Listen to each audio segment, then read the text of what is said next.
On va commencer par une parole de saint Paul aux Romains, au chapitre 10. En effet, si de ta bouche tu affirmes que Jésus est Seigneur, si dans ton cœur tu crois que Dieu l'a ressuscité d'entre les morts, alors tu seras sauvé.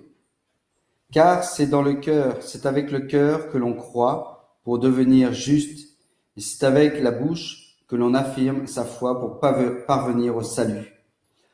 En effet, l'Écriture dit: quiconque met en lui sa foi ne connaîtra pas la honte. Ainsi, entre juifs et païens, il n'y a pas de différence, tous ont le même Seigneur, généreux envers tous ceux qui l'invoquent. En effet, il répète, en effet, quiconque invoquera le nom du Seigneur sera sauvé. Or, comment l'invoquer si on n'a jamais mis sa foi en lui? Comment mettre sa foi en lui si on ne l'a pas entendu? Comment entendre si personne n'a proclamé? Comment proclamer sans être envoyé? Il est écrit: comme ils sont beaux les pas des messagers qui annoncent la bonne nouvelle. Donc c'est pour introduire que simplement on comprend que la mission n'est pas facultative et elle fait partie de la pratique. Vous savez, on dit « Oh, je suis chrétien pratiquant ». Eh bien, parce que je vais à la messe, je me confesse, je fais oraison. C'est-à-dire, je vis ce cœur à cœur avec Dieu dans le silence, la prière. Je dis mon chapelet. Mais en même temps, de dimanche en dimanche, eh bien, de messe en messe, eh bien, peut-être qu'on n'a pas parlé de Jésus d'une manière publique avec un voisin, un collègue de travail. Et les semaines passent. Et au bout d'un an, je n'ai toujours pas parlé de Jésus à quelqu'un qui ne le connaît pas. Eh bien, ceci aussi fait partie de la pratique de la foi chrétienne. Si on ne parle pas de Jésus, si on ne l'annonce pas, eh bien, on n'est pas vraiment un chrétien pratiquant. On est pratiquement chrétien, mais pas pratiquant. Je ne sais pas comment dire. Et en fin de compte, je pense qu'il y a la pratique, c'est-à-dire on l'a reçu, Jésus, à la messe. Comme dit Jésus, vous avez reçu gratuitement, donnez gratuitement. Mais je m'arrête là parce que je sais que vous êtes des personnes convaincues de cela. Et on peut regarder le Concile Vatican II et tout nous dit dans le Concile qu'il faut annoncer aussi le Christ. Et c'est beau parce que le Concile Vatican II, qui veut nous faire rentrer dans la modernité, nous montre que le missionnaire n'est pas simplement le curé ou le prêtre ou la bonne sœur qui part avec le chapelet à la main et puis la croix de l'autre, à l'autre bout du monde, pour annoncer le Christ. Bien sûr, c'était ça à certaines périodes, mais être missionnaire, eh bien, c'est simplement être baptisé. Le baptisé est envoyé, d'autant plus quand on vit qu'on reçoit la confirmation. La confirmation, on se trompe souvent. C'est pas nous, on va pas confirmer comme quoi on est bien chrétien. La confirmation, le sacrement de confirmation, c'est Dieu qui nous confirme dans notre vocation d'enfant de Dieu. Et effectivement, on a souvent, au moment de la confirmation, un sermon, l'évangile. Eh bien, c'est souvent à Pentecôte qu'on fait ça, pas toujours, mais souvent. Et ça nous montre bien que c'est pour être disciple. On a reçu, il faut donner. Et dans les textes du Concile, il y a un texte qu'on utilise énormément, un petit peu de manière abusive, qui est Nostra Aetate. Nostra Aetate, on l'utilise pour dire qu'il faut faire du dialogue, parce qu'on dit, dans toutes les religions, il y a des parcelles de vérité. S'il y a des parcelles de vérité, c'est que c'est pas la vérité. C'est qu'il y a de l'erreur. Et pour cette raison, dans cette phrase du Concile, du Nostra Aetate, de ce texte, il y a des parcelles de vérité dans toutes les religions, mais parce qu'il y a la plénitude de la révélation dans le Christ, il nous faut l'annoncer sans cesse. Donc, dans ce texte, eh bien, il y a évidemment la mission, et c'est pas simplement du dialogue, mais c'est aussi l'annonce. Et il y a énormément de textes, évidemment, ad gentes, C'est aussi un des textes du concile. Ad gentes, on comprend vers le peuple. Il faut aller vers le peuple. Et puis Lumen Gentium, lumière des peuples, eh bien c'est pareil. Vous avez au chapitre, au paragraphe, parce que ça marche par paragraphe aussi, le numéro 17, qui dit « L'Église se doit d'annoncer le Christ à ceux qui l'entendent afin de les conduire au baptême en les arrachant à l'esclavage de l'erreur. » Moi, je dirais ça, personnellement. On me dira « Oh là là, t'es pas tolérant. Oh là là, tu dis que les gens sont dans l'erreur, qu'ils sont esclaves, faut les arracher de là. » C'est pas sérieux. Non, c'est le concile qui dit ça. Donc, le concile, c'est proactif, pro-mission. 3000%. Et c'est ça qui est nouveau, c'est que, bien sûr, depuis 2000 ans, on doit annoncer le Christ, que tout le monde doit annoncer le Christ, qu'on est tous des Christophes, des porteurs du Christ. Et donc, il faut l'annoncer au monde, mais que, aujourd'hui, plus particulièrement, eh bien, c'est une parole qui doit nous réveiller. Et il y a un texte qui a été écrit en 1991 à Rome sur le dialogue islamo-chrétien. On dit, maintenant on dit musulman-chrétien, c'est mieux. Eh bien, il y a un texte qui a été écrit en 1991 et qui parle de dialogue, mais qui parle sur le dialogue. C'est le fondement, c'est le dialogue. Mais même dans ce texte-là, il y a marqué dialogue et annonce. Et souvent, je sais pas, quand ça a traversé la frontière pour venir en France, ce texte, eh bien, il y a un truc qui est tombé, vous voyez. Ils ont gardé dialogue et puis c'est tombé annonce et c'est parti sur, je sais pas, dans la nature. Ils ont oublié qu'il y avait aussi l'annonce. On marche sur deux jambes, donc c'est le dialogue et l'annonce. Je peux pas annoncer si je dialogue pas, et si je dialogue, c'est pour annoncer. Voilà. Donc, je m'attarde pas là-dessus, mais pourquoi annoncer? Bah simplement, on l'a vu avec Zara, mais on l'a vu avec d'autres. Vous voyez, même si on paraît hermétique, il y a quand même une personne qui va vous dire si c'est Jésus qu'il faut choisir.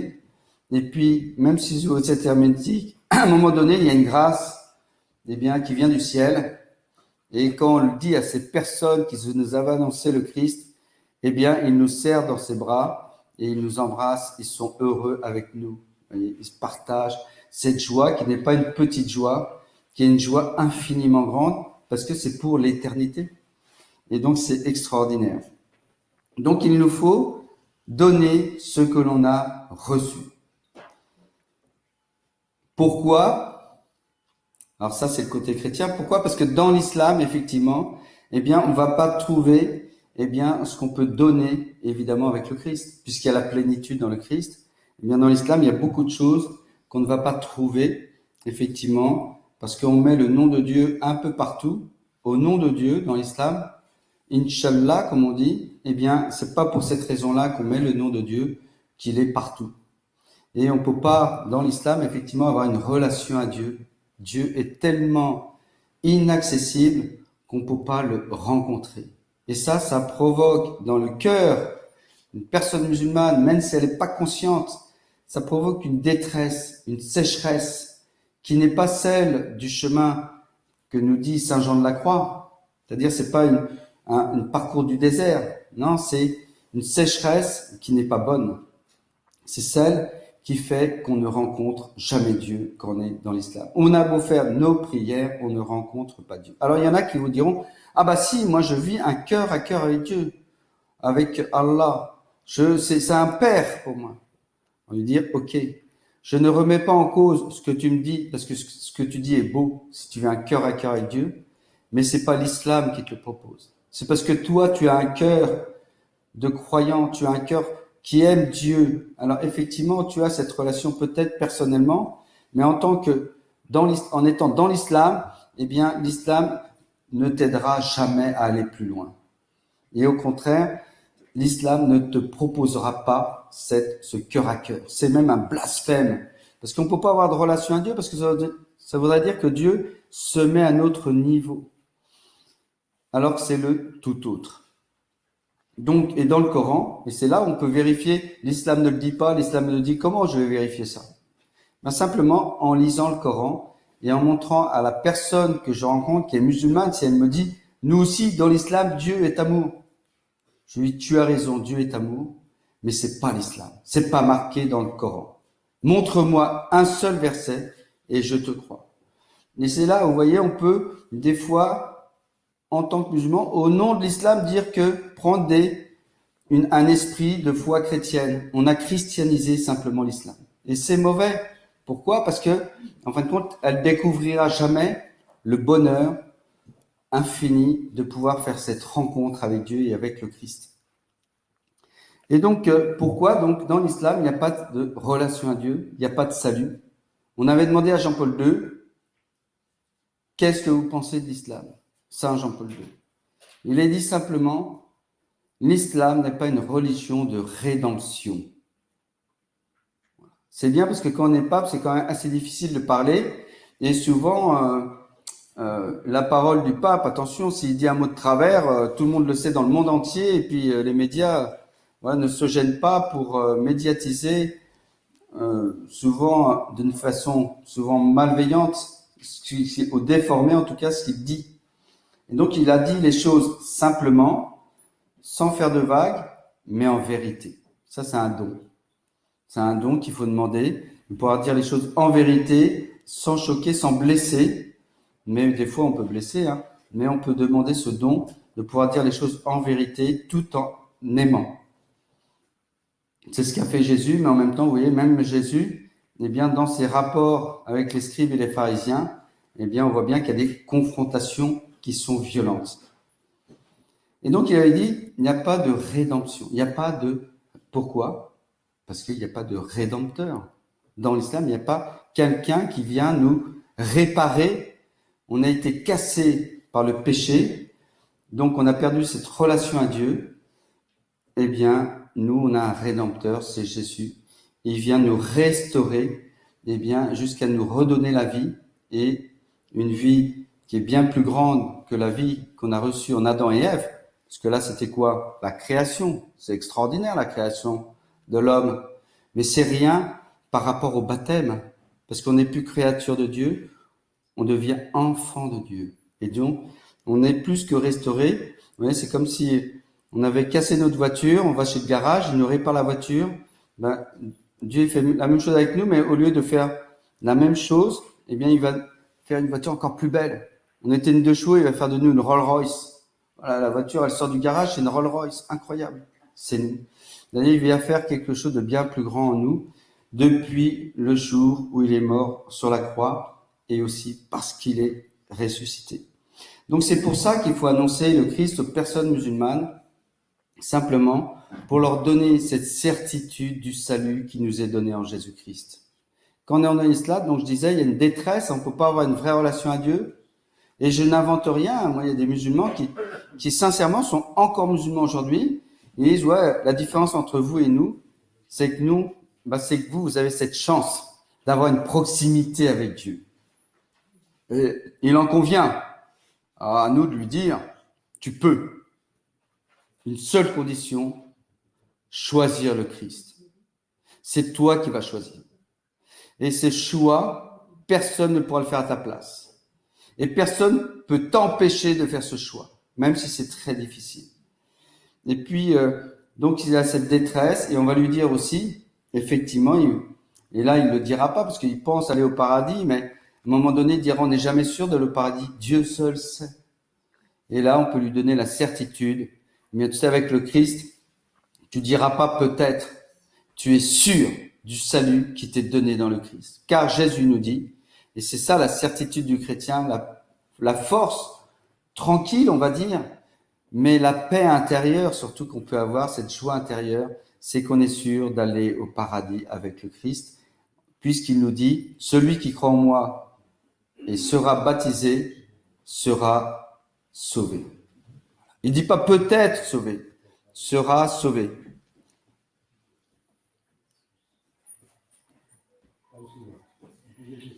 Ben oui, non mais posez-la pour tout le monde. Mais... savoir quels étaient exactement ce qui était regroupé comme missionnaire.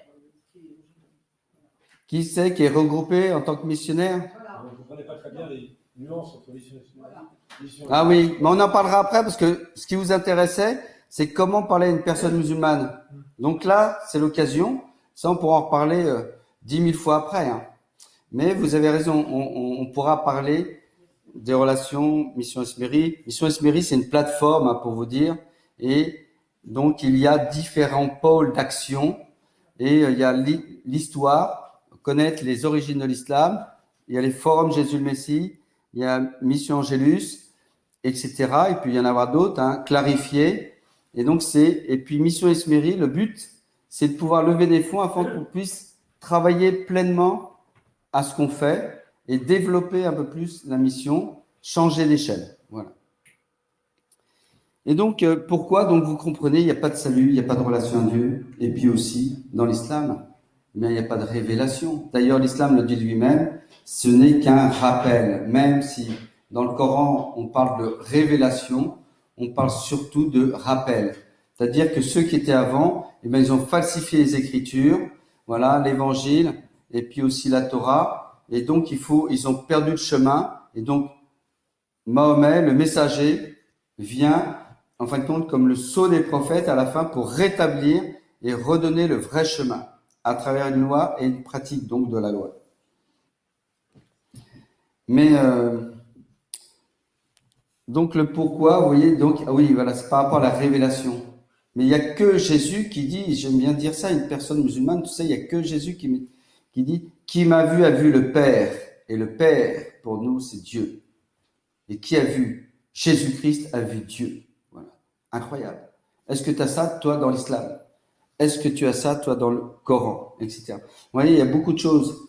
Et puis évidemment, il n'y a que Jésus qui dit, je suis le chemin, la vérité, la vie. Et on a des petits, voilà, ça a été fait par les forums Jésus le Messie, une image de Jésus plastifiée, derrière il y a une parole de Jésus, je suis le chemin, la vérité, la vie, mais il n'y a que Jésus qui dit qu'il est la vérité. Donc qu'est-ce qu'on vient apporter? La plénitude de la vérité, eh bien, qui n'existe pas dans l'islam. Donc après, c'est pas facile, c'est ce qu'on disait tout à l'heure, de dire à une personne musulmane comment on va faire. Voilà, on voit qu'il y a des manques. D'ailleurs, je vais lui dire tout de suite, peut-être, parce que peut-être qu'il veut m'islamiser. Donc, qu'est-ce que je vais lui dire? Mais si c'est un bon barbu qui veut m'islamiser, il est à fond là. Voilà, il est à fond, là, il y croit. Et c'est beau d'ailleurs, parce qu'il a raison d'être à fond. C'est-à-dire parce qu'il y croit, il est sincère. Et là, c'est le plus beau moment qu'on peut vivre. C'est justement avec un vrai musulman qui est sincère et qui y va à fond. Et je lui dirai, qu'est-ce que l'islam peut m'apporter? Je n'ai pas dans ma foi chrétienne. Qu'est-ce que tu vas m'apporter? Et là, j'ai pas pris le document, mais j'ai un petit document, les 10 raisons de choisir le Christ. Il y a un autre, les 10 raisons de quitter l'islam. Eh bien, moi, j'ai 10 raisons, mais j'en ai des tonnes de raisons. Là, on en a dit quelques-unes. La relation à Dieu, Dieu devient Père en Jésus-Christ.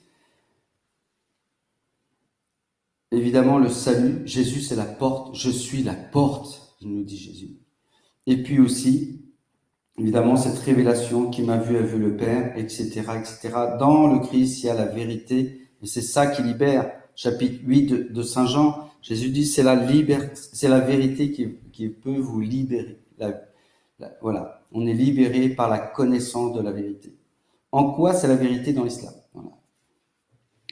Et qu'est-ce que tu peux m'apporter que je n'ai pas dans ma foi chrétienne? Ah ouais, je peux avoir 3 femmes de plus, c'est ça? Non, je peux ça. Ah oui, parce qu'au lieu d'une, on peut en avoir 4, vous vous rendez compte, c'est quand même intéressant. Voilà, et en fin de compte, voilà, qu'est-ce qu'il va pouvoir me dire? Pas grand-chose. Moi, je vais pouvoir tout lui donner, non pas que je suis plus intelligent, plus grand, j'ai pas plus que lui, ou plutôt si, je suis pas plus, mais j'ai plus que lui chez le Christ, et lui ne l'a pas. Et d'ailleurs, c'était dit tout à l'heure dans le témoignage, ce qui est intéressant, c'est que, voilà, dans le témoignage, on entend, j'étais dans l'islam, maintenant je suis dans le Christ, j'ai rencontré le Christ. Et donc on voit bien que quand on devient chrétien, on parle du Christ, on parle d'une rencontre. Quand on devient musulman, bah ouais, je suis musulman, c'est-à-dire que je suis dans l'islam. Bah nous, je suis dans le Christ. Il y a comme une grosse différence. Je suis dans une doctrine ou je suis dans une personne. Vous voyez? Donc en fin de compte, on adhère à l'islam alors que nous, on se laisse rencontrer par le Christ. Donc c'est une personne, c'est une rencontre. Et c'est ça la première chose, l'alpha et l'oméga, effectivement, de la mission, c'est de proposer à une personne de faire une rencontre avec le Christ, c'est-à-dire une rencontre avec Dieu. Alors, comment on va s'y prendre? Vous savez, tout à l'heure, c'était dit un peu par Marc Fromaché, mais on part sur des questions très simples. Et comment tu fais pour avoir une relation à Dieu? Comment tu fais pour aller au paradis? Est-ce que le Coran descend du ciel?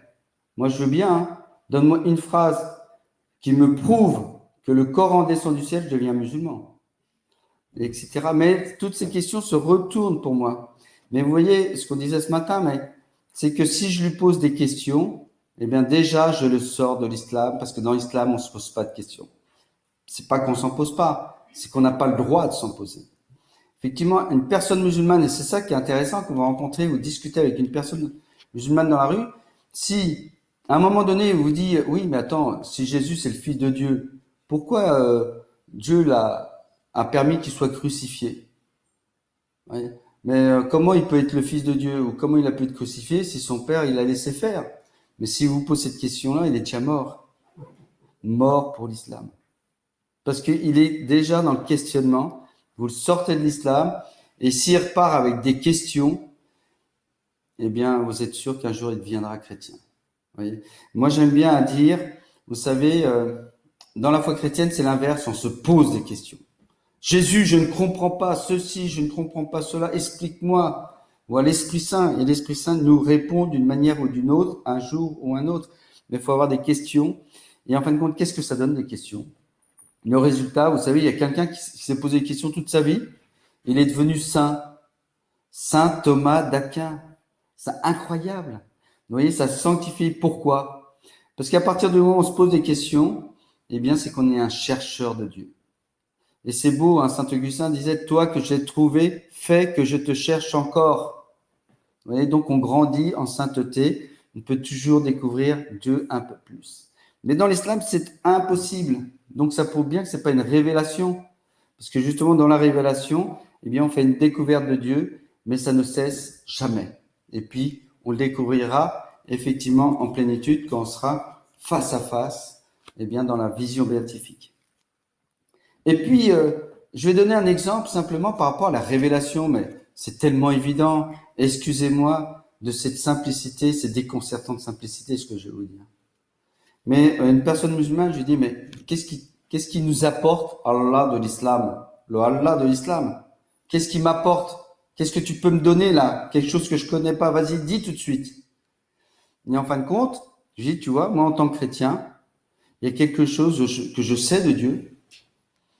Eh bien, je le sais depuis que Jésus est venu sur cette terre. C'est-à-dire que, avant Jésus, eh bien, un exemple tout simple, je ne savais pas que Dieu était amour. Depuis la venue du Christ, je sais que Dieu est amour. Dieu a tellement aimé le monde qu'il a donné son Fils unique. Eh bien, tu vois, ça on le sait depuis Jésus. On sait que Dieu est amour. Ça paraît tout simple, mais en même temps, c'est pas si évident que ça. Et aujourd'hui, si je dis que Dieu est amour, c'est toujours en référence au Christ et pas en référence à Mahomet. Voilà. Mais, et toi, qu'est-ce que tu peux me dire sur Dieu? Quel est le visage de ton Dieu? Ça aussi, c'est une vraie question. Montre-moi le visage de ton... À quoi il ressemble? Ça sert à rien de prier à un Dieu que tu ne connais pas, qui n'a pas de visage. D'ailleurs, vous savez, hein, sur les dessins dans l'islam, eh bien, il n'y a pas de visage, comme sur les poupées à Roubaix, vous voyez? Eh bien, il n'y a pas de visage. Voilà. Eh bien, ça représente exactement ce qu'est l'islam. L'islam, c'est un Dieu sans visage. Et donc, je vais dire, bah, tu vois, Dieu est amour. C'est simple. Donc, on part sur des questions. Comment? Voilà pourquoi on l'a vu, il y a des manques dans l'islam, mais en fin de compte, rien me dit quelque chose sur Dieu. Je ne sais rien de Dieu. Je ne peux pas avoir de relation et je ne peux pas aller au paradis. L'islam, c'est un peu une croyance, c'est pas une religion en tant que telle, hein, c'est une croyance qui vit au-dessus de ses moyens. Il propose un paradis qu'il ne pourra jamais donner, jamais donner. Voilà. Puis voilà, mais c'est sous forme de boutade, mais je lui dis, mais franchement, tu crois que au paradis, il y a 72 vierges, quoi. Mais même, vous dites c'est une femme, c'est incroyable. Vous croyez vraiment le coup des 70 vierges, là? Voilà. Ça montre bien l'absurdité de ce qu'on propose en plus. Ça prouve bien que c'est pas possible de donner quelque chose qui n'existe pas.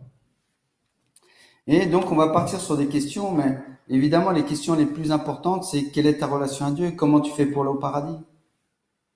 Et puis, pourquoi c'est le plus important? Et puis, la grande question qu'on va poser, pour toi, qui est Jésus? Et ça, c'est la question des questions, évidemment. Alors, je regarde parce que j'ai mes anti-sèches. Voilà, je regarde. Puis là, vous voyez, là, j'ai une série de questions.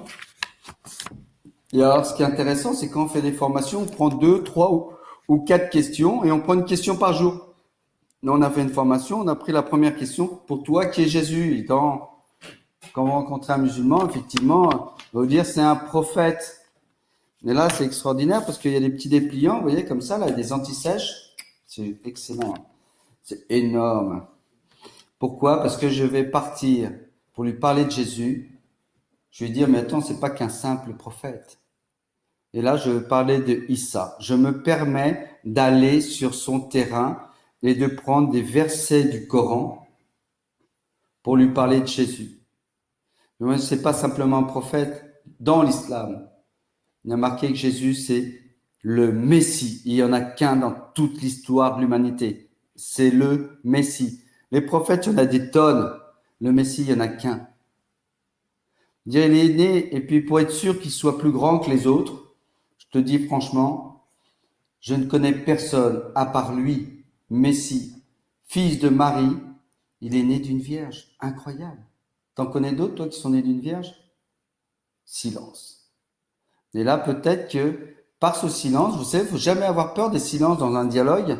Ça peut durer 30 secondes, 5 secondes, 10 secondes. Mais c'est énorme, 10 secondes. Hein. Peut-être qu'il a jamais fait ça de toute sa vie, une introspection. Ouais, c'est quand même incroyable qu'il va peut-être se dire intérieurement en 10 secondes.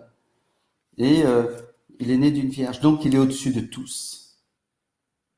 Et puis, ça a été dit ce matin, il a fait des miracles. Il est pur et sans péché. Vous voyez, je ne lui dis pas encore qu'il est Dieu, mais je commence à avancer.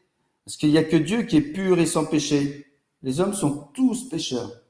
Donc, à partir de là, eh bien, je mets des bases. Et je lui montre que Jésus, il est exceptionnel et que c'est vers lui qu'il faut se tourner et non pas vers Mahomet, vers le messager, celui dont on parle dans la Shahada, la profession de foi. Il n'y a pas d'autre Dieu que Dieu et Mahomet et son messager et son envoyé.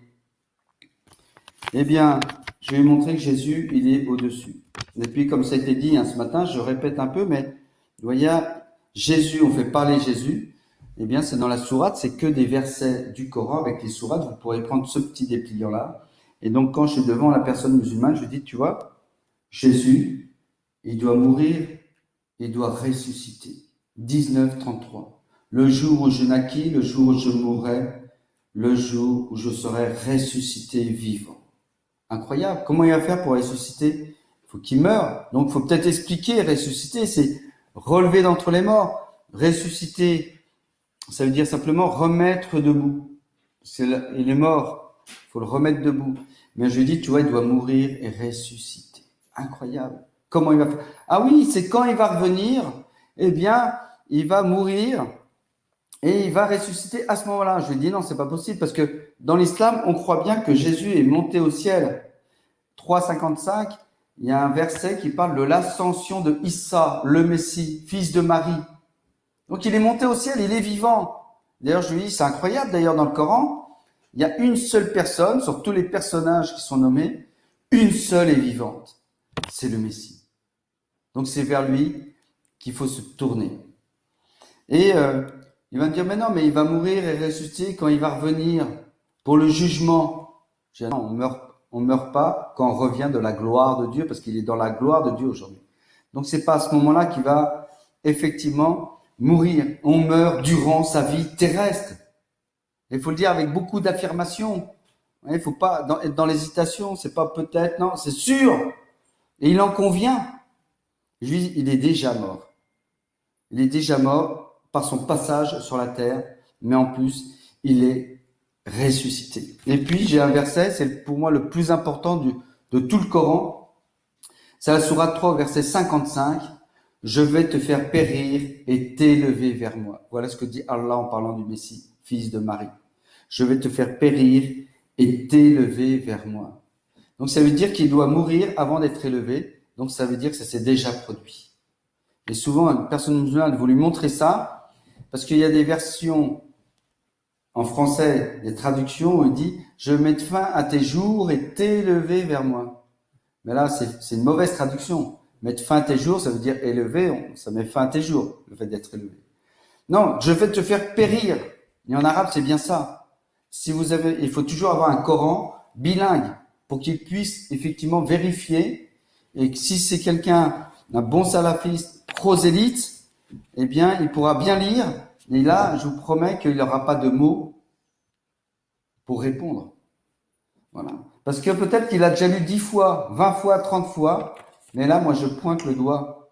Et là, je lui dis, regarde, lis avec attention. Rappelez-vous, Joseph Fadel, il s'est converti à partir de là. Il avait quelqu'un qui était chrétien à l'armée, qui était dans la même chambre que lui. Il est parti et il a vu qu'il avait des livres chrétiens.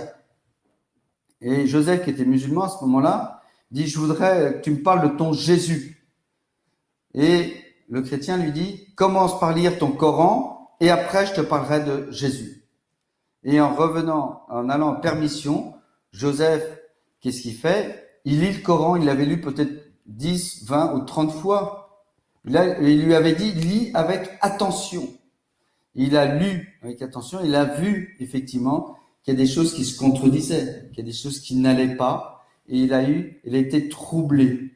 Et quand il est revenu, eh bien, le chrétien avait un terrain favorable. Si c'est du béton armé, il n'y a rien qui peut passer. Mais s'il est troublé intérieurement, eh bien, il a fissuré en lui cette certitude qu'il avait de l'islam. Donc, fissuré, eh bien, il suffit de glisser quelques paroles d'évangile, eh bien, comme un germe, et vous mettez une graine dans une fissure du béton armé, c'est incroyable, mais ce petit germe si fragile va faire tout exploser. C'est ce qui s'est passé, c'est qu'après, il a été troublé, il a eu des songes, des rêves, à partir de ce que lui avait dit aussi le chrétien, en lui parlant de Jésus dans l'évangile.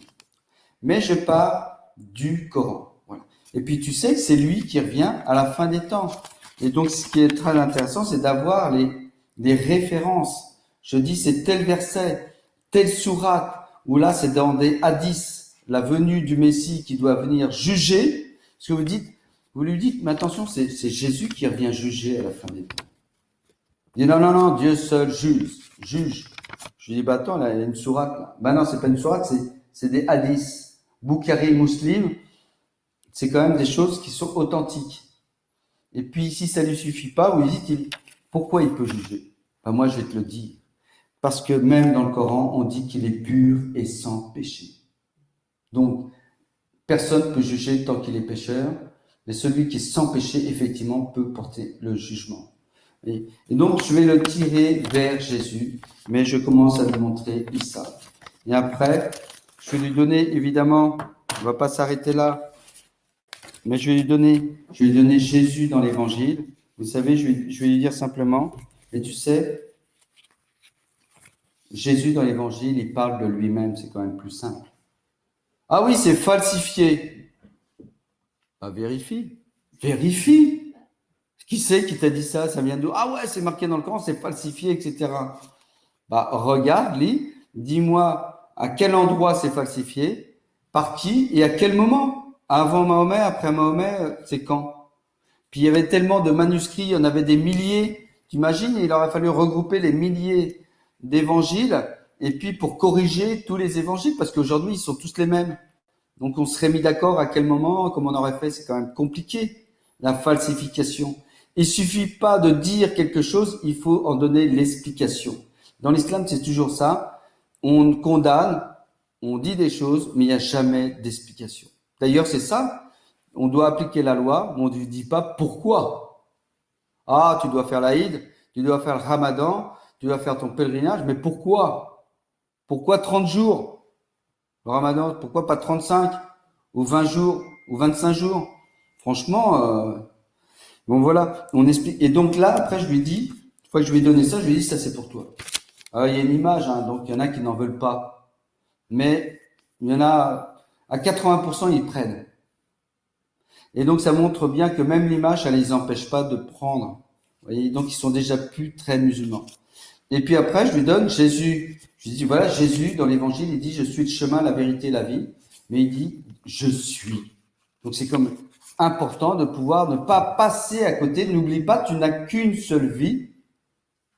Tu n'as pas choisi comment tu es né, mais tu vas choisir comment tu vas mourir. Et là, ça va être le jugement pour toi. Ça va être terrible.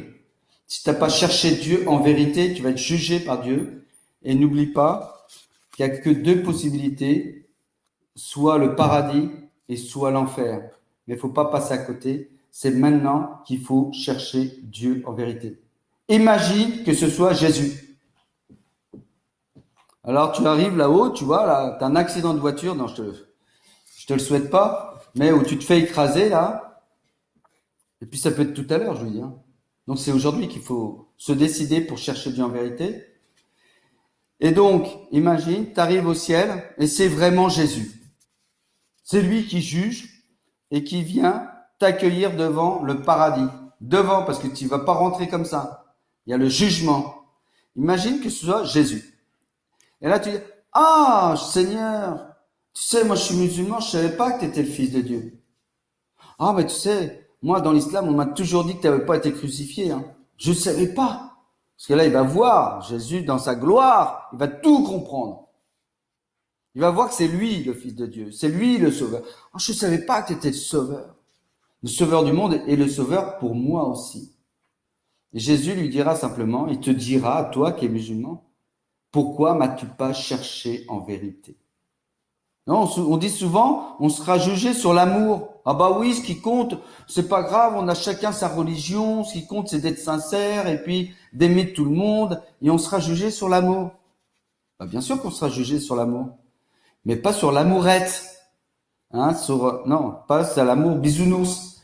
Ça sera l'amour de la vérité, l'amour de Dieu. Comment tu as aimé Dieu? Donc si tu as vraiment aimé Dieu, tu l'as cherché en vérité. Et si tu t'es dit, ben non, c'est comme ça, je me laisse mener, ben voilà, je fais mon ramadan, etc. Ben non.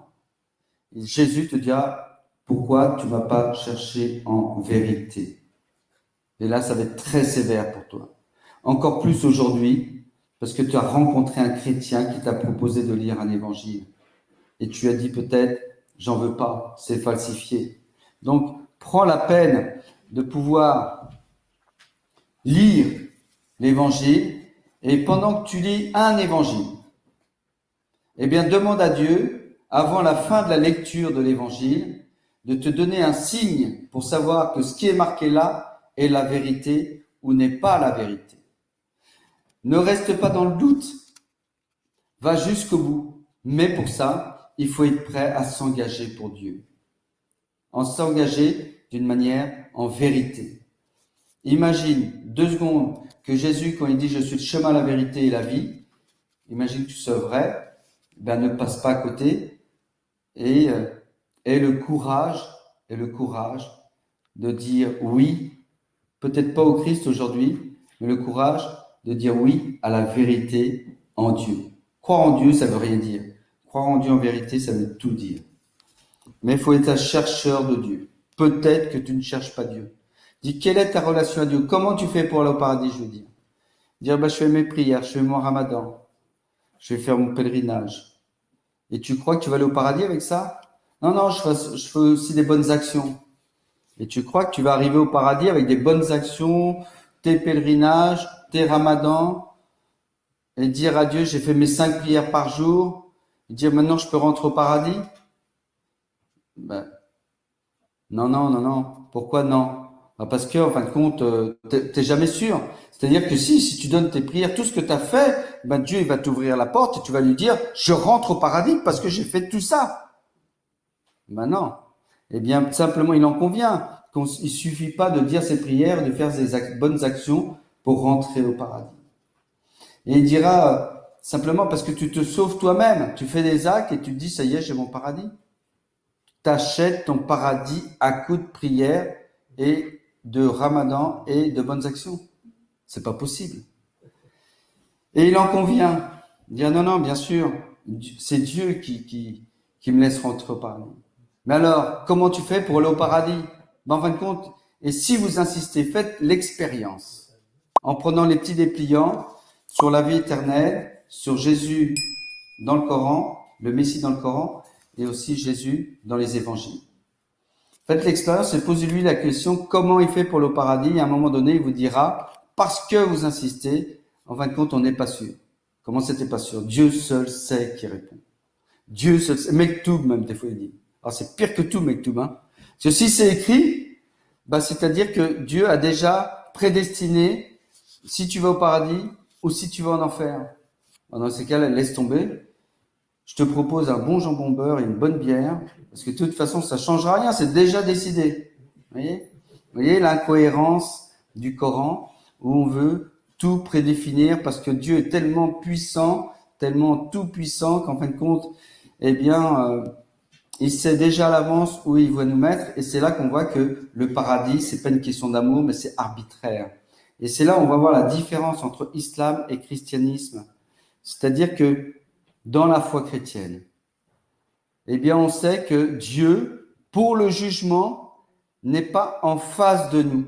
Simplement, bien sûr qu'il y a un jugement. Et ça va être très sévère pour nous, hein. Surtout si on n'a pas parlé de Jésus. Pourquoi? Parce qu'on ne peut pas aller au paradis si on n'en parle jamais à personne. Et Jésus, c'est peut-être ça qui va nous reprocher. Comment ça, toi, tu as été à la messe tous les dimanches, tu as dit ton chapelet, tu t'es confessé, et aujourd'hui, t'es mort, t'arrives, bah t'es mort. Tu as fait ce grand passage de la vie terrestre à la vie céleste, t'arrives devant moi et tu désires aller au ciel. Et là, bah oui, Seigneur, moi tu sais, j'ai vécu les 10 commandements, j'ai fait de mal à personne, le petit refrain habituel. Il dit, ah, mais pourquoi tu veux rentrer au paradis? Bah parce que c'est le bonheur éternel, Seigneur. Mais ça t'intéresse pas le paradis? Ben si, ça m'intéresse. Ben bien sûr, Seigneur, je vais être avec toi. Mais alors pourquoi t'en as parlé à personne? Pourquoi t'en as parlé à personne si c'est si beau? Incroyable. Ça va être compliqué de s'expliquer avec Jésus pour rentrer au paradis. Il va pas nous ouvrir la porte facilement. Ben non. On l'a fermé pour toutes les personnes qui voulaient y rentrer des fois même. Il y en a qui viennent et ils demandent le baptême, on dit non, c'est pas pour toi, t'es dans l'islam, c'est très bien. Ça va être compliqué de rentrer au paradis en ayant dit ça à quelqu'un. Ah oui. Vous voyez? Bon, bref, tout ça pour vous dire que la personne musulmane, eh bien, excusez-moi, j'ai fait une digression là, comme on dit. Ça m'a échappé. Mais c'est vrai que c'est une vraie réalité, hein. Quand vous regardez au chapitre 10, alors c'est de Saint-Luc ou de Saint-Matthieu, je sais plus, mais je crois que c'est Saint-Luc, où les disciples qui reviennent tous joyeux parce qu'ils ont annoncé le Christ, ils reviennent tous joyeux. Et Jésus dit, oui, j'ai même vu Satan descendre du ciel comme un éclair, tomber du ciel comme un éclair. Alors les apôtres, ils sont vraiment heureux. Et Jésus dit, ne soyez pas heureux parce que vous avez chassé les démons, parce que vous avez guéri les malades, parce que vous avez, etc., etc. Soyez heureux, car vos noms sont inscrits au livre de vie.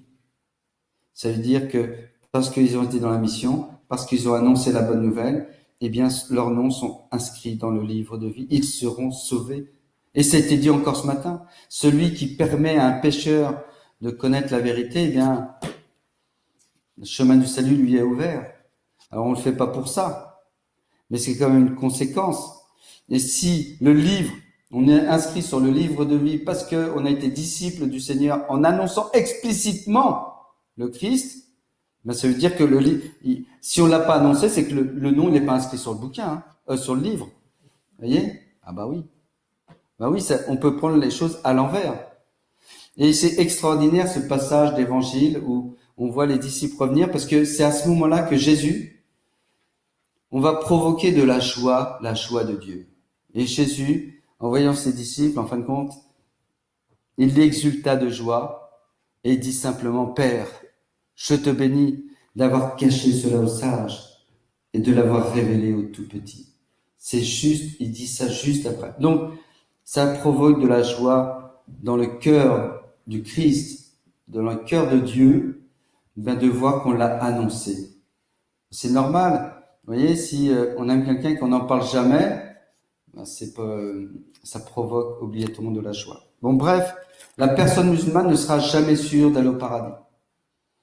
Et donc, c'est pas pour lui faire peur, mais c'est simplement pour lui dire que tu peux être sûr d'aller au paradis. Une seule condition, choisir le Christ. Lui seul a vaincu la mort. D'ailleurs, c'est marqué, on l'a vu, 1933 dans le Coran, c'est marqué, il doit mourir et ressusciter, il a vaincu la mort. Toi, dans l'islam, qui a vaincu la mort pour toi? Personne. Donc, quel est le passage pour aller? Voilà, tu me dis, je fais mes prières, etc. pour le paradis, mais en fin de compte, à la fin, tu me dis, il dira obligatoirement ça. En fin de compte, je suis pas sûr. Dieu seul sait. Voilà la différence entre toi et moi. Moi, je suis sûr du salut qui m'est donné. Bien sûr, je l'ai dit encore hier soir, bien sûr qu'il y a des chrétiens qui vont en enfer. Hélas, je le dis pas avec joie, mais c'est parce qu'ils ont quitté le chemin du salut. Mais il nous est donné le jour du baptême. Tout nous est donné. Et la grande différence, et c'est ça que je voulais dire, que j'ai pas été jusqu'au bout de ma phrase, la grande différence entre islam et christianisme, c'est que Dieu, bien sûr, il y a un jugement. Vous regardez 12, dans le chapitre 12 de Saint Jean, où Jésus dit, je suis la lumière du monde, celui qui est dans les ténèbres. Attendez, je vais vous le dire parfaitement parce que ça sera plus simple et plus beau que si je mets mes mots à moi, je vais mettre les mots de Jésus. Voilà ce que dit Jésus par rapport au salut et par rapport au jugement. Moi qui suis la lumière du monde, je suis venu dans le monde pour que celui qui croit en moi ne demeure pas dans les ténèbres, ne demeure pas dans les ténèbres. Si quelqu'un entend mes paroles et n'y reste pas fidèle, vous voyez, c'est celui-là. Moi, je ne le juge pas, car je ne suis pas venu juger le monde, mais le sauver. Celui qui me rejette et n'accueille pas mes paroles aura pour le juger la parole que j'ai prononcée, c'est elle qui le jugera au dernier jour. C'est pour ça qu'un chrétien peut être en enfer, parce que, eh bien, on n'est pas fidèle aux paroles que nous a données Jésus. Donc bref, mais sinon, on est sûr de celui qui nous sauve. Dieu, chez les chrétiens, c'est pas le Dieu qui nous juge, mais c'est le Dieu qui nous donne le salut, qui nous dit le salut, et puis que si on a du mal à y arriver, eh bien, si on est blessé, parce qu'on est tombé dans le péché, eh bien, le Dieu des chrétiens, le Christ, eh bien, il vient nous tirer comme la brebis égarée. Il vient nous tirer, et si on est vraiment blessé, il nous prend sur ses épaules pour nous conduire au salut. C'est le bon pasteur. Dans l'islam, Dieu il est en face, il dit toi à droite, toi à gauche. Voilà. En fin de compte, il ne nous désire pas Allah dans l'islam, il ne nous désire pas dans le paradis. Il dit ouais, ça dépend. Alors que Dieu, avec son cœur brûlant d'amour, nous veut tous à paradis. Et si on n'y va pas, c'est que vraiment on aura tout fait pour aller en enfer. Vous voyez, c'est ça qui est extraordinaire. C'est un Dieu qui nous aime infiniment et il nous veut tellement au paradis qu'en fin de compte, à un moment donné, il s'est dit je vais venir sur terre pour l'arracher au péché et je vais même me sacrifier pour lui jusqu'à mourir sur la croix. C'est incroyable, c'est ça notre Dieu. Et la différence avec l'islam, où Dieu, en fin de compte, il prend au charisme, il ne s'engage pas pour le fidèle. Et c'est ça qu'on peut dire à une personne musulmane. Qu'est-ce que ton Dieu a fait pour toi? Ah, il a fait la création, tout ça. Mais non, mais qu'est-ce qu'il a fait pour toi? Ah, il a descendu le Coran. Qu'est-ce qu'il me dit que le Coran descend du ciel? Donne-moi une preuve. Moi, je peux te donner une preuve, et vous avez ça aussi, parce que la question se retourne pour moi. Quelle preuve? Parce que vous savez, il y a deux grands événements dans l'histoire de l'humanité. Non, il n'y a qu'un événement en fin de compte. C'est que Dieu, il est descendu du ciel. Il est venu sur la terre. Après, il y a quelqu'un qui a copié. Il a dit, moi aussi, il y a un truc qui est descendu du ciel. C'est un livre. Le Coran est descendu du ciel. Et alors, qui est descendu du ciel pour le coup? Est-ce que c'est un homme ou Dieu? Ou est-ce que c'est le livre de Dieu? Eh bien, donne-moi la preuve si le livre est vraiment descendu du ciel, donne-moi une preuve et je deviens musulman. Par contre, moi, je peux te donner la preuve comme quoi Jésus, c'est le Fils de Dieu, il est l'envoyé du Père et qu'il était là depuis toute éternité. Et simplement parce que il y a des prophéties et des préfigurations. C'est-à-dire que on parle du Messie 6 siècles avant, eh bien on parle de celui qui doit naître à Bethléem. Il suffit de lire Isaïe, et là vous trouvez des dizaines de preuves, parce qu'on va donner des choses précises par rapport au Messie qui doit venir 6 siècles avant, on vous le dit. Donc le jour où ça arrive, quand Jésus naît à Bethléem, quand Jésus, vous savez, à un moment donné, et d'Égypte, j'ai appelé mon fils. C'est pour montrer que Jésus est parti en exil parce qu'il était persécuté. Hein, c'est ce qu'on appelle les saints innocents, hein, la persécution. Ils sont partis, la fuite en Égypte. Et après, il est revenu, hein, Jésus, avec Joseph et Marie. Eh bien, ça, c'est mentionné, eh bien, dans des prophéties. Et puis, évidemment, moi, j'aime beaucoup parce qu'on vient d'Argenteuil. Et à Argenteuil, il y a la sainte tunique du Christ. Et si vous voulez, je vais lui donner simplement cette preuve. Je vais dire, vous savez, dans le Coran, on parle de la Torah, de l'Évangile et du Coran. Comme quoi c'est descendu du ciel. La Torah, c'est descendu sur Moïse. L'Évangile, c'est descendu sur Jésus. Et puis, le Coran, c'est descendu sur Mahomet, d'après ce qui est écrit, évidemment. C'est pas un acte de foi que je fais là. Mais il y a aussi les psaumes qu'on connaît, qui sont mentionnés dans le Coran, et on dit que les psaumes sont descendus sur David, Zabour. Voilà, c'est ça. Et ce qui est intéressant, c'est que, pas tous les musulmans, mais le musulman qui connaît, il connaît les psaumes. Mais même s'il ne connaît pas, je vais dire, mais tu sais, moi je vais te donner une seule preuve comme quoi Jésus, il est vraiment mort sur la croix, et que c'est vraiment l'envoyé de Dieu. Et je vais lui citer simplement le psaume 21, où il est marqué, ils ont percé mes mains et mes pieds, ils ont tiré au sort mon vêtement. Tu te rends compte, Jésus, il est venu il y a 2000 ans, mais au moment où Jésus a ses pieds et ses mains percés, eh bien ce psaume avait annoncé ça 6 siècles avant, avec un détail, une précision incroyable. Et c'est le détail qui montre la véracité de l'acte. Pourquoi Dieu fait des prophéties 6 siècles avant? C'est incroyable. C'est pour montrer que le jour où ça arrive, c'est un événement divin. Parce que personne ne peut prédire 6 siècles à l'avance. Et donc quand ça arrive, ça c'est Dieu. Et comme le soldat romain, vraiment, lui, c'était le Fils de Dieu. Et puis il la croit. Voilà ce qu'il dit. Eh bien, moi je te demande, toi qui es musulman, donne-moi une preuve comme quoi le Coran descend du ciel. C'est incroyable. Un événement aussi important, il me faudrait au moins une prophétie comme quoi le Coran descend du ciel. Et là, il n'en trouvera pas, évidemment. Et puis, je vais terminer là-dessus. Vous voyez, donc c'est la question, pour toi, qui est Jésus? Donc je vais lui montrer à travers, évidemment, le Coran, qui est le Messie. Il a fait des miracles. Il est sans péché. Il est mort et ressuscité. Et il revient à la fin des temps. C'est lui qui vient juger le fils de Marie. On est sûr de ne pas se tromper quand on met ça. Eh bien, ensuite, eh bien, je vais qui est Jésus? Quelle est ta relation à Dieu? Comment tu fais pour le paradis? Mais aussi, très difficile aussi de lui dire que c'est un sauveur. Et je vais terminer par là, parce que je ne sais pas combien de temps, mais je vais terminer par là. Vous voyez, il y a l'Aïd. Je pars encore sur son terrain. Pourquoi tu fêtes l'Aïd? Ils ne savent pas. Ah bah parce qu'il ne connaît même pas l'histoire parfois.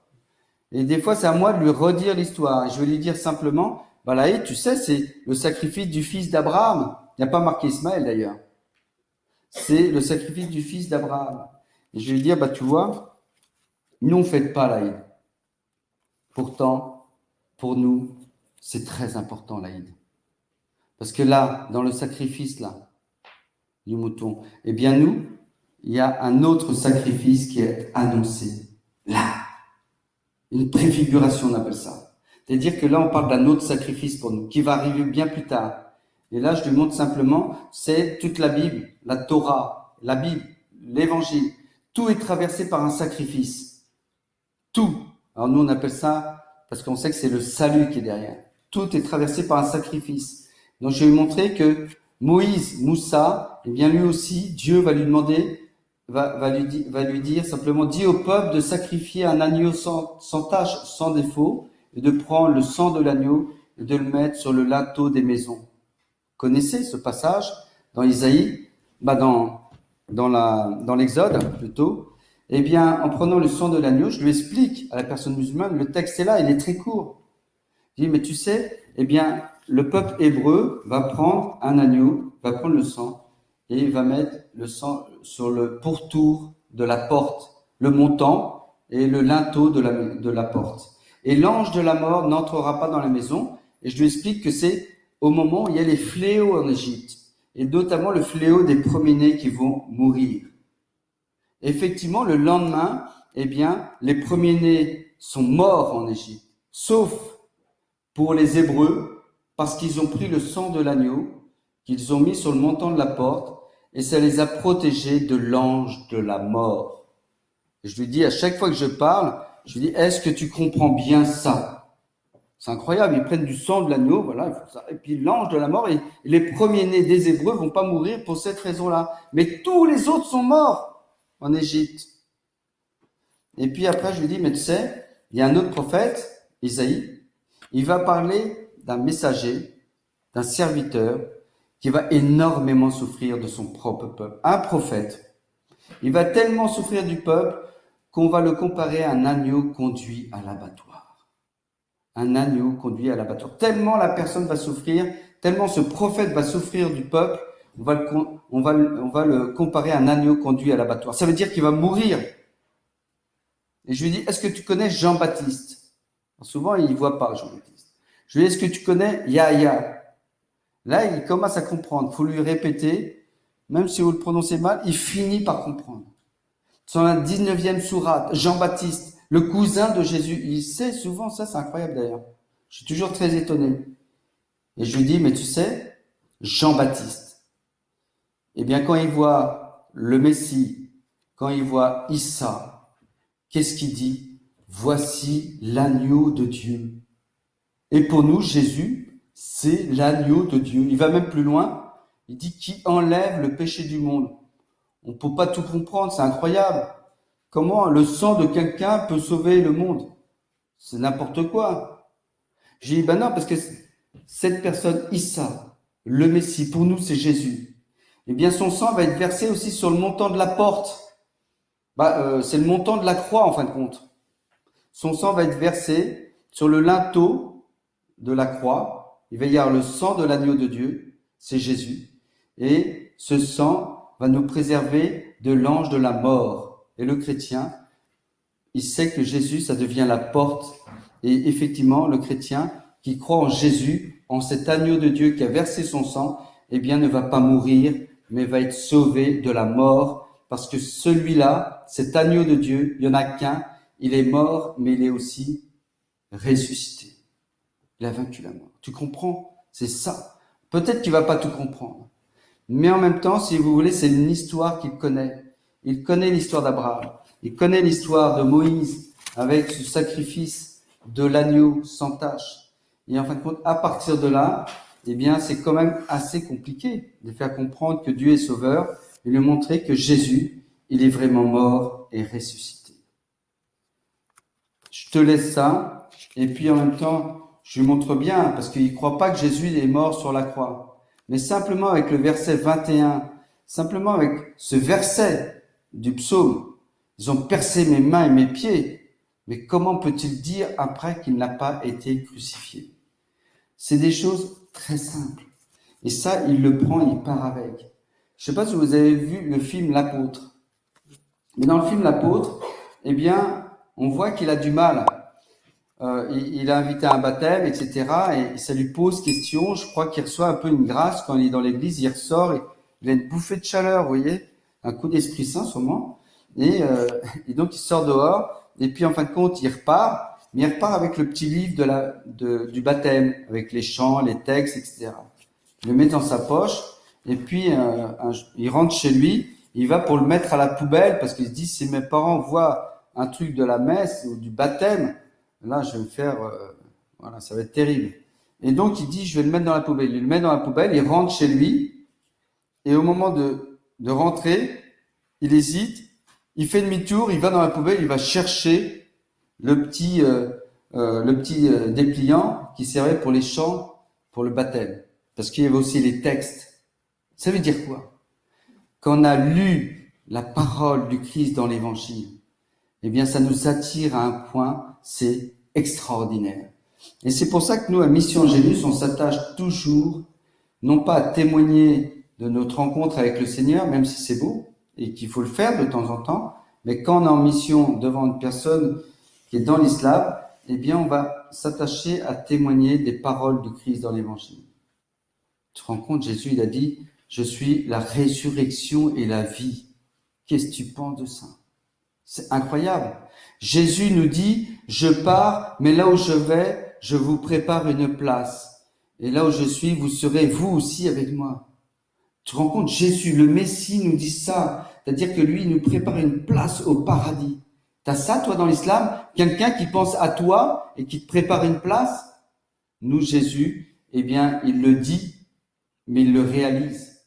Et quand il dit, aujourd'hui, tu seras avec moi au paradis, effectivement, il le réalise parce qu'il ne fait pas que le dire, c'est qu'il va vaincre la mort et donc par là, il pose des actes sur les paroles qu'il dit. Donc on est sûr de ce qu'il nous dit. Quand dans l'islam, et ça souvent c'est une vraie question, tu me dis que Dieu il est miséricordieux, donne-moi un acte de miséricorde de ton Dieu dans l'islam. Silence. C'est que des paroles. Blabla, blabla, blabla. Mais moi, je ne connais pas un acte de miséricorde d'Allah dans l'islam. Donc moi, Dieu, il est tellement miséricorde, c'est-à-dire que miséricorde, ça veut dire quoi? C'est-à-dire que Dieu nous aime alors qu'on s'est détourné de lui, il continue de nous aimer et continue de nous appeler. C'est incroyable. Moi, le gars, il se détourne de moi, bah dégage. Non, Dieu, mais non, je te veux avec moi au paradis. Donc, est-ce que tu as ça, toi, dans l'islam? Quelqu'un qui va te préparer une place au paradis. Voilà la différence entre le Dieu des chrétiens et le Dieu de l'islam, qui, en fin de compte, d'une manière arbitraire, te dira tu vas au paradis ou tu vas en enfer. C'est un petit peu à la tête du client. Eh bien, nous, on a tous, pour le Christ, une tête de sauver. Il veut nous sauver, tous sans exception. Une fois élevé de terre, j'attirerai à moi tous les hommes, et les personnes musulmanes ne font pas exception à cela. C'est à nous simplement d'aller les chercher. Je termine par une parole de Jésus. Vous savez que j'aime beaucoup, vous pourrez relire, vous pouvez la noter. C'est dans Saint Jean, chapitre 17, au verset 20. Jésus, dans la prière sacerdotale, il dit simplement, Père, je ne prie pas simplement pour eux, en parlant de ses disciples, mais je prie pour tous ceux qui, par leurs paroles, croiront en moi. Par nos paroles, il y en a qui peuvent naître à la foi. Bien sûr que c'est par la grâce. Mais si c'est par la grâce, ça sera jamais sans nos paroles à nous. Extraordinaire. Jésus fait de nous des collaborateurs. Il veut sauver le monde avec nous. Amen.